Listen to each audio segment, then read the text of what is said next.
நமஸ்காரம். உங்கள் அன்பிற்கும் அபிமானத்துக்கும் வித்யாபுத்திர வித்யாராஜா குளத்தொன்று பேசுகிறேன். ஸ்ரீ மாத்திரை நமக. இதனுடைய 1036வது வீடியோ. இந்த வீடியோவில் என்ன பார்க்க போகிறேன்னா, ஒரு 25 வருஷத்துக்கு முன்னாடி ஐ பர்ச்சேஸ் புக்கு, சாரதாம்பாளுடைய திவ்ய சரித்திரம். எனக்கு ரொம்ப மனசை தொட்ட புஸ்தகம் அது. ரொம்ப நான் அது யாரும் படிக்கிறது கூட வெளியே ஆற்று விட்டு வெளில அனுப்ப மாட்டாது. எங்கள் ஆற்றுல பார்த்தா சரஸ்வதிக்கு தான் மெயின். லக்ஷ்மியை தவிர சரஸ்வதிக்கே இதுக்கு மோர் இம்பார்ட்டன்ஸ். எங்கள் அம்மா பேர் சரஸ்வதி, என் பேர் வித்யாபுத்திரன்னு சொல்லி ஓலைச்சோடியிலே வந்தது. இன் அடிஷன் டு தட், கல்வி செல்வம் வந்து யாரும் திருட முடியாது முதல். ஸோ சாரதாம்பா எப்பயுமே சிருங்கேரி போகும்போதெல்லாம், இந்த கூடலி இப்போ பிரசன்ட் சிருங்கேரி எது வேணா வச்சுக்கோங்க, இந்த சிருங்கேரி போயிட்டு அந்த இடத்துக்கு போனாலே ஒரு மனசு வந்து ரொம்ப பரவச நிலை. காஞ்சிபுரம்ன்றது வேற. காஞ்சிபுரம் வந்து ஸ்ரீவித்யன்னு, அது பிரம்ம வித்தியன்னு சொல்லிருக்குது. சிருங்கேரி இஸ் கால்ட் பிரம்ம வித்யை. பியூர் ஒயிட்டு தான் கட்டுவா. பசங்கள்லாம் வேத பாடசாலை பசங்கள்லாம் பார்க்கலாம். பிளேனுக்கு அந்த ஆளா சொல்கிறால அந்த மாதிரி டினோப்பாலாம் போடுவாங்க. அந்த மாதிரி இந்த வெந்நீரை திருநீர் அணிஞ்சு படிச்சுன்னு அந்த குழந்தைகள்லாம் வரும்போது எனக்கு இந்த காவி வேஷி கட்டு வராதுங்க. ரொம்ப இந்த வேதகோஷம் திறமை சரஸ்வதியோட கடாட்சம் அங்கே இருக்குது. சத்தியமான உண்மை. சிருங்கேரியில் இருக்கிறது நோபடிக்கு டினை தட்டு. சரஸ்வதி கடாட்சம்னா அம்பாளே சரஸ்வதியே சத்தியலோகத்தில் இறங்கி பூமியில் வந்து பிறந்து நம்மளோட வாழ்ந்திருக்கா. அது எப்பேற்பட்ட, அதனால தான் பாரத பூமியே புண்ணிய பூமின்னு சொல்லியிருக்கு. மிச்ச பூமிக்கெல்லாம் அந்த இது கிடையாது, பெருமை கிடையாது உலகத்தில். மிச்ச இடத்துல ரிஷிகள்லாம் இருந்திருக்கலாம், ரிஷியாலாம் ரிஷி வருஷம் சொல்கிறா. பட் பாரத பூமி, பாரத வருஷே பரதக்கண்டே மேரோகோ தட்சிணே பாரதே தகாப்தே அப்படின்னு இதுவே சொல்கிறோம், சங்கல்பம் மந்திரமே சொல்கிறோம். இந்த பாரத வருஷத்தில் பிறந்தாலே சரி இறந்தாலும் சரி புத்தி கட்டாயம் உண்டு இங்கே இருக்கிற வாழ்க்கை. ஒன்று. ரெண்டாவது, தெய்வங்களே வந்து செலக்ட் பண்ணி பிறந்த இடம் அது. இது வந்து அது அனுபவிக்கிற வாழ் தான் தெரியும். அது சும்மா வந்து கதையை பேசிட்டு இருக்க முடியாது. இன்றைக்கி சாரதாம்பாளுடைய திவ்ய சரித்திரத்தை பார்க்க போகிறோம். ஒரு நாளில் பார்க்க முடியாது, ஃபியூ டேஸ் ஆகும் அது. ஸோ 2-3 நாளை திங்க் பண்ணி பார்த்துருந்தேன் முன்னாடி. வேற was operating through WhatsApp in those days. இதை நான் கவரேஜ் பண்ணியிருக்கேன் ஆல்ரெடி. பட் நிறைய பேருக்கு அது it is not reach properly. So அது வந்து உலகம் முழுக்க தெரியணும். அம்பாள் வந்து எப்படி சத்தியலோகத்துலேருந்து பூமிக்கு வந்தார்னு தெரியணும் இல்லையா? அப்போ தான் நம்ம வந்து அதை என்ஜாய் பண்ண முடியும். ஸோ ஒரு பெரிய 30 தேவிகளில் மலைமகள், அலைமகள், கலைமகள் சொல்கிறோம். அவள்லாம் பூமிக்கு வந்து வந்து மனித பிறவி எடுத்தான்றது ஒரு அதுக்கு சான்றாக தான் சரஸ்வதியை சொல்கிறோம், சாரதாம்பாளை சொல்கிறோம். உபயபாரதியனே பேர் அவளுக்கு. அவளுடைய திவ்ய சரிதத்தை நான் வந்து இது வந்து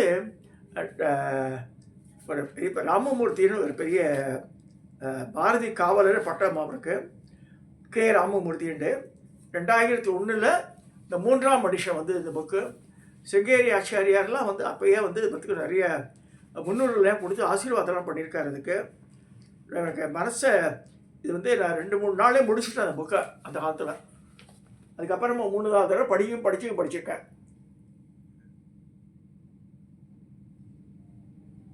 இதில் முக்கியமான கவனிக்க வேண்டியது என்னென்னா, நாங்கள் சில படங்கள் காமிக்கிற பாருங்க. இது சாரதாம்பாளுடைய தோற்றம். இதில் பாருங்கள், இடது காலை மேலே வச்சுட்டு இருப்போம், வலக்காலை வந்து கீழே இருக்கும். காமாட்சி அம்மன் எடுத்து பாருங்க, வலக்கால் மேலே இருக்கும், இடது கால் கீழே இருக்கும். ரெண்டுமே அர்த்த பத்மாசனம். பத்மாசனம் கிடையாது, அர்த்த பத்மாசனம் பேர். இதில் வந்து எப்படி எந்த காலை மேலே வச்சுட்டுருக்கா, அது கீழே வச்சுட்டுருக்கான்னு ஒன்று இருக்குது.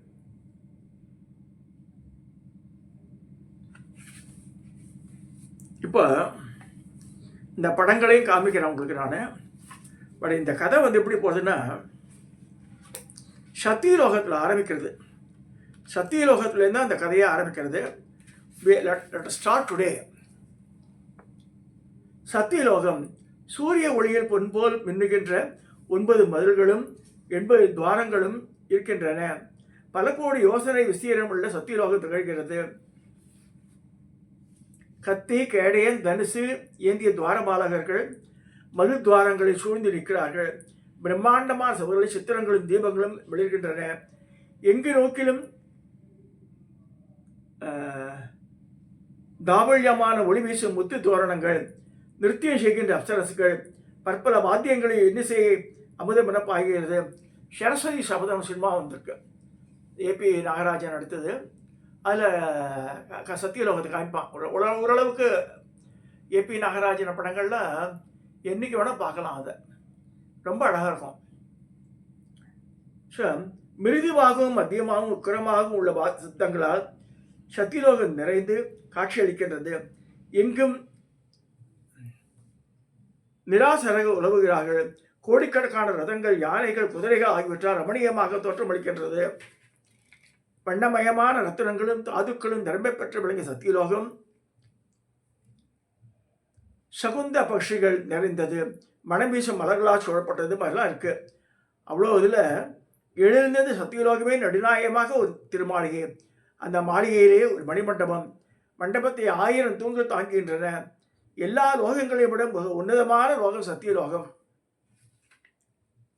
ஸ்வர்க, மத்திய, பாதாள என்ற 3 லோகங்கள் பொதுவாக சொல்லப்படும். அதல, விதல, சுதல,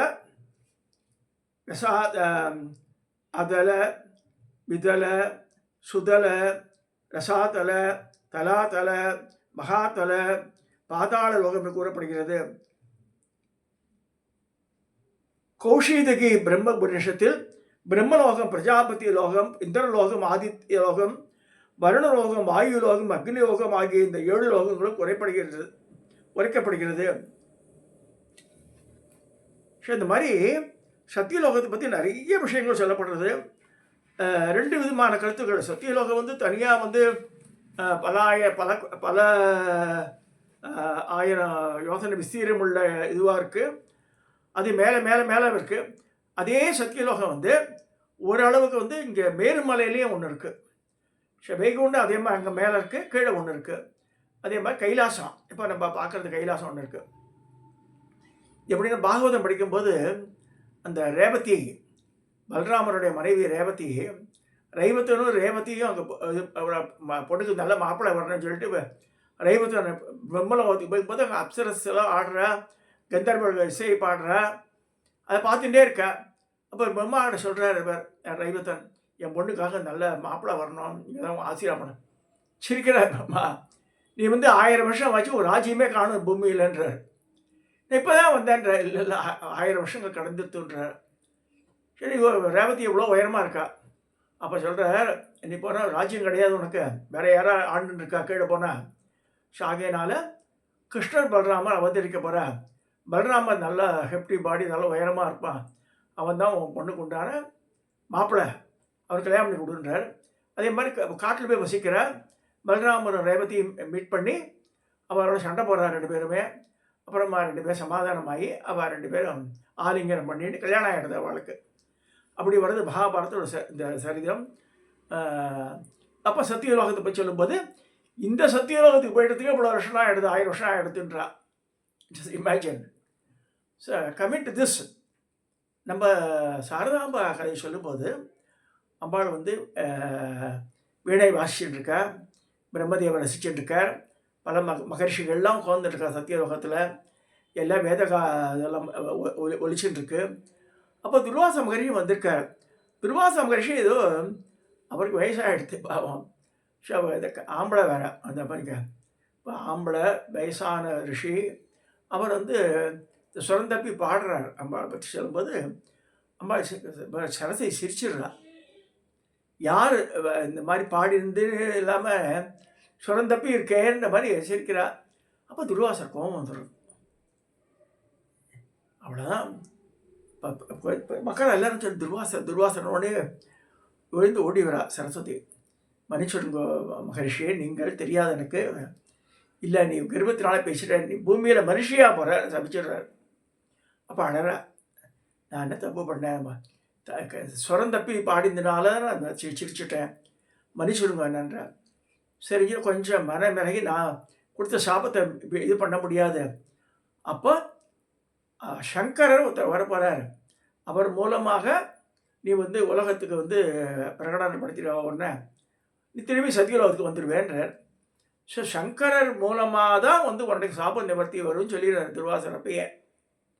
ஸோ இந்த இந்த இந்த சீன் வந்து சத்தியலோகத்தில் நடக்கிறது. துர்வாச மகரிஷியோட சாபம் தான் முதல்ல அம்பாள் வந்து சரஸ்வதியான அம்பாள் இங்கே வந்து சாரதாம்பிகையாக பறக்கக்கூடிய அந்த காரணம் என்னென்னா துர்வாசரோட சாபம்னு வருது. சரி, எந்த அளவுக்கு சுருக்கி கிறுக்கி இந்த கதையை சொல்லாண்டு let me think also this. So அப்புறமா வந்து அவருக்கு நன்றி கூறுறார். அவர் ஆசீர்வாதம்ட்டு போயிடுறார். யார்? துர்வாச மகரிஷி. ஸோ இது இப்படியாக இருக்குது.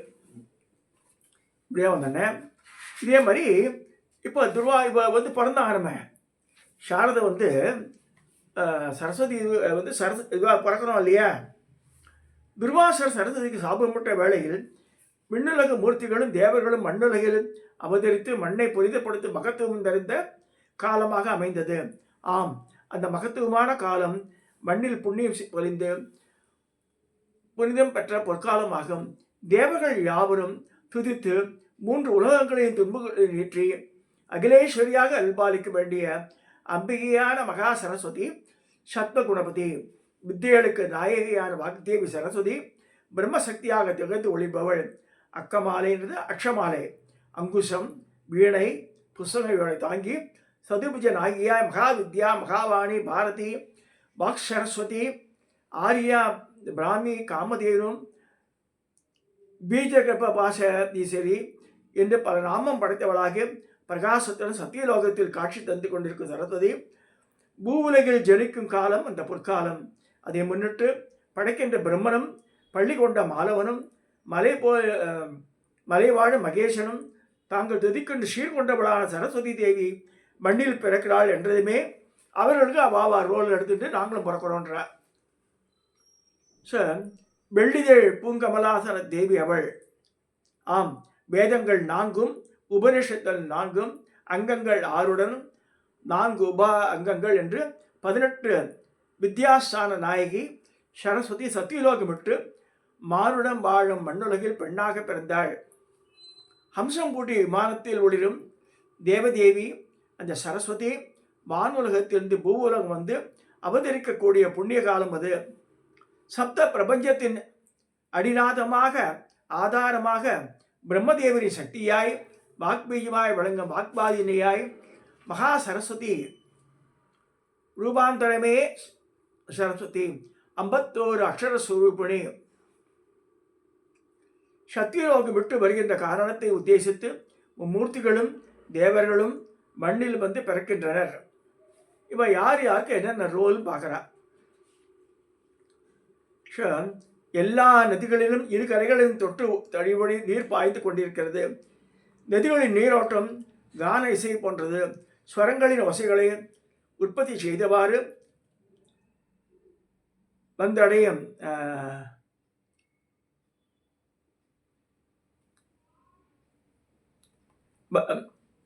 மண்ணடையும் இல்லாமல் மென்னடையும் கொள்ளாமல் நன்னடை பயின்று கொண்டிருந்தன. மலை முகடிலிருந்து பெருங்காற்று வீசிற்று. பெருங்காற்றாக ஆவேசமாக வீசாமல் நெருங்காற்றமாக தென்றலாக மந்தமார்தமாக வீசிற்று. எங்கே பறக்கிற? பாரதத்தின் பண்டைய பெருமகளின் ஆகர்ஷண வீழ்ச்சிகளின் பழச்சுவடுகளை பற்றியவாறு புத்தகம் புதிய அடிச்சுவடுகள் ஒன்றி பொற்காலம் உதயமாயிற்று. இப்போ கைலங்கிரியிலிருந்து இவர் வரார். யார்? பரமேஸ்வரன். ஆரியாம்பாளுக்கு பொள்ளையா பார்க்க போறார் அவர். அது வேற.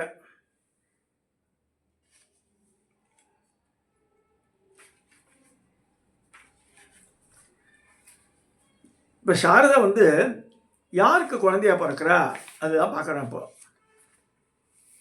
இப்போ என்ன ஆகுதுன்னா, வானோர் வணங்கும் தானை தலைவன் அரும்பில் மார்பில் பெரும் பெயருடைய முருகனாய் ஸ்கந்தன் அருகில் இருக்க சிவபெருமான் நயனங்கள் இருந்து வீசிய ஒளிக்கதிர்கள் ஸ்கந்தனின் திருமுகத்திலே படர்ந்தன. முருகப்பெருமான் தான் வந்து இது குமாரில் பற்றா பிறக்கிறார். ஸோ வேதத்தின் சாகையிலான கர்ம பக்தி ஞான மொழிகளை நிலைப்படுத்த அதன் தெய்வீக தன்மையை சிறப்படுத்த அவற்றை காப்பாற்ற வேண்டி நிலை ஏற்பட்டுள்ளது. அதனால் குமாரில பற்ற நேமில் இவர் வந்து முருகர் வந்து பிறக்கிறார். கைலைங்கிரியில் சிவபெருமான் திருமுன்னர் பூ உலக ஜனனத்துக்காக அனைவரும் தங்களை சித்தப்படுத்திக் கொண்டனர். பிரம்மதேவர் விஸ்வரூபர் என்னும் திருநாமத்துடன் பூவுலகில் பிறகு திருவிழம் கொண்டு அவ்வாறே அவதாரம் புரிந்தார். இங்கே காஷ்மீர் பண்டிட் ஃபேமிலியில் பிறக்கிறார் பிரம்மா. விஸ்வரூபர் பேர். சிவபெருமான் காலடி எனும் புனித ஸ்தலத்தில் சங்கரராக திரு அவதாரம் புரிந்தார். திருப்பாற்கடலில் பள்ளி கொண்ட பெருமாள் மகாவிஷ்ணு கல்வி கேள்வியில் சிறந்து விளங்கிய விமலன் என்பவருக்கு திருமகனாய் பிறந்தார். சனாதனன் என்ற நாமத்துடன் பெயர் வளர்ந்தார். பிற்காலத்தில் சிறந்த சீடராக விளங்கி சங்கர குருமணியின் மொழியினாலே பத்மபாதர் என்ற பெயர் வருது. விஷ்ணு தான் வந்து பத்மபாதரா பிறக்கிறார் சொல்லப்படுறது. வாயுவின் அம்சமாக பெரும் பண்டிதராக பிரபாகரருக்கு புத்தராக பிறந்தவர் ஆனந்தகிரி. பிறந்த சில ஆண்டுகள் பேசாமல் இருந்து பின் பேச துவங்கியதும் அவர் வாயில வந்து ஹஸ்தாகமலர் இந்த புகழ்பெற்று விளங்கினார். அக்னி தேவனின் அம்சமாக ஷிலாதிரி திருமகனாக பிறந்தவர் தான் வந்து நந்தி தேவர். அவரும் பிறஞ்சிடுறார். ஸோ இந்த மாதிரி ஒவ்வொருத்தரும் பிறக்கிறார். இப்போ சாரதாம்பிகை வந்து எப்படி பிறக்கிறா அதை பார்க்கணும். அதை வந்து நம்ம வந்து நாளைக்கு பார்க்கலாம். இன்றைக்கி வந்து the whole plan has been made. What role each person has to take. So இந்த சாரதாம்பாள் திவ்ய சரித்திரத்தை கேளுங்க, ஞானம் வரும். பசங்களுக்கெல்லாம் நல்லா படிப்பா கேளுங்க. அதாவது கேர் பண்ணணும். அது பண்ணாலே போதும். நம்ம படிக்கிறோமோ இல்லையோ சிரவணம் பண்ணணும்னு சொல்லியிருக்கு. இதை சொல்லி இந்த பதிவை இந்த அளவு நான் பூர்த்தி செய்கிறேன். கண்டினியூஸாக பார்ப்பான். அதை ஒரு வாரம் போகும்னு நினைக்கிறேன். அது சப்ஸ்கிரைப் பண்ணுங்கள், ஷேர் பண்ணுங்கள், லைக் பண்ணுங்கள், விடாமல் பாருங்கள். அதை